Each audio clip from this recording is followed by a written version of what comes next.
Hi friends, அனைவருக்கும் வணக்கம். இப்போ 44 சைஸுக்கு ஃப்ரண்ட் நெக்கு எப்படி அழகான ரவுண்டில் கட் பண்ண போகிறோங்கிறத இந்த வீடியோவில் பார்க்க போகிறோம். ஒன் சைடு நெக் வந்து நான் கட் பண்ணிவிட்டு இன்னொரு சைடு நம்ம கட் பண்ணுறதுக்கு முன்னாடி இந்த 3 அளவும் கரெக்டாக இருக்கான்னு செக் பண்ணிக்கணும். பெல்ட் பட்டியோட உயரம் கரெக்டாக இருக்குது. பட்டன் பட்டி சைடு வரக்கூடிய அந்த 3வது டாட்டும் நேருக்கு நேராக கரெக்டாக இருக்குது. உயரமும் நம்மளுக்கு கரெக்டாக இருக்குது. இப்போ ஒன் சைடு வந்து அழகான ரவுண்டு போட்டு நம்ம கட் பண்ண போகிறோம்.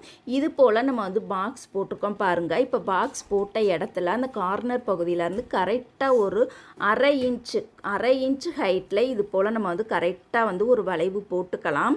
இப்போ இந்த பகுதியை பாருங்கள், அழகாக நீட்டாக நம்ம கட் பண்ணி எடுத்துக்கலாம். இந்த மாதிரி தான் இருக்கணும். இப்போ 44 சைஸுக்கு கழுத்து அகலம் 2.5 இன்ச்சு கட் பண்ணியிருக்கோம். தைச்சதுக்கப்புறம் நம்மளுக்கு 2.25 கிடச்சிடும்.